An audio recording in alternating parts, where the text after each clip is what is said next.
And so we're going to do this peacefully. Conscious awakening. That's what it's called, a spiritual awakening. This is happening. Ask other psychic people. They're going through signs. You're going through stages. We talk about those starseed stages, those indigo children stages. You are interested in these topics? It's a big sign. A good one. That you are an indigo. Maybe you don't understand all this stuff right now, but it takes time. You guys want to do this ascension, and you want to do it the right way. Wait. How beings descend? Is it because of them not being love, or them going unconscious and forgetting chakras, or it's all optional and we go to these levels for learning? Yeah, you fragment in your consciousness.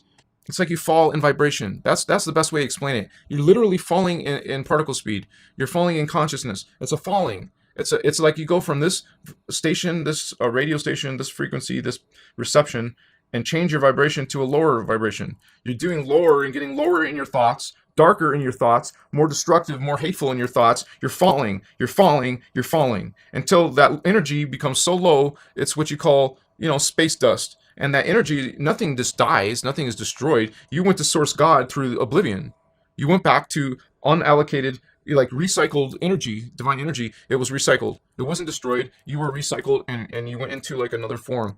You were, but the difference is, instead of ascending this way, you retain your identity. When you go into unconscious oblivion, into space dust, when you descend, you are literally losing your identity.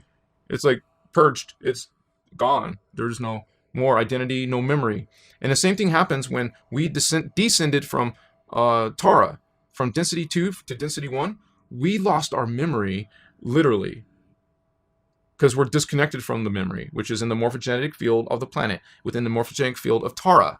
Our morphogenetic field is in Tara, because we're not from Earth. So since we're from Tara and we fell here, there was nowhere to incarnate to. Our soul matrix was in Tara.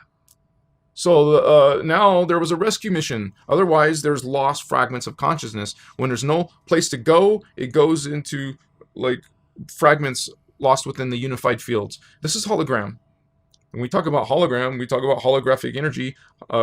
It's virtual. It's energy, consciousness. So in our fragments can be. This whole, you would say, human ascension process is making bodies again. We're making bodies again to capture those lost souls.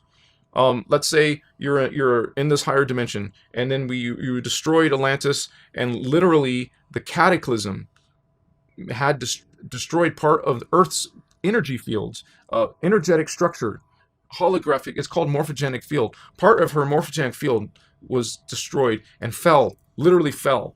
These parts of the planet, parts of the beings that got destroyed with that, pieces of the planet fragmented with her, fell in vibration through a sun. A sun is like a gateway or a black hole falling into another density universe. We're fallen beings from density 2.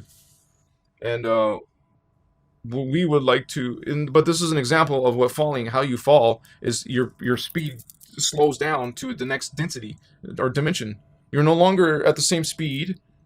It's physics. It's tangible. The soul is tangible. This is sacred spiritual science. So if you have a book or a teacher or some guru or expert, right, talking about ascension, but they're not talking about DNA or stargates, then run the other way. Realize there's false systems.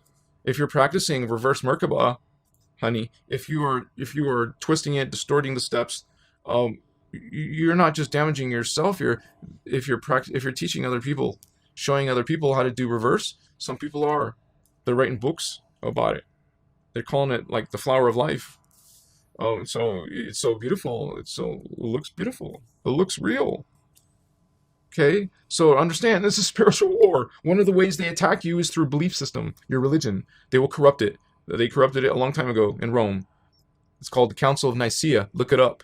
Council of Nicaea, the Roman council that, what was it, around 300 AD or something, around that period? They changed it a long time before that English version, new age, new edition version, this version, your version, that version, my version. No, None of those versions are the original.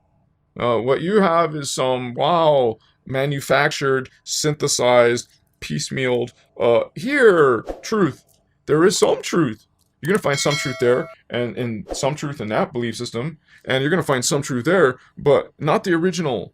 Because when you see that this is saying that God is fear and subservience and blind worship, and says female is down here, you're the king of the castle because the female's, well, no, we dismiss those um guilt. We dismiss that.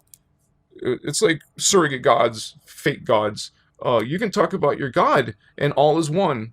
We're all one. Those fake gods and the real God, which is a cosmic God, not a pronoun, not a he, not a she, because he, she comes together, androgynous. There is no gender in God. God is beyond gender because it's beyond carbon-based, carbon etheric. It's beyond etheric. God is beyond hydroplasm. God is beyond solar, sun, stars. It's beyond this matrix. It's beyond those other God worlds. There's God worlds and greater God worlds, middle and higher. Yeah, most important is this Templar. We're working with this one.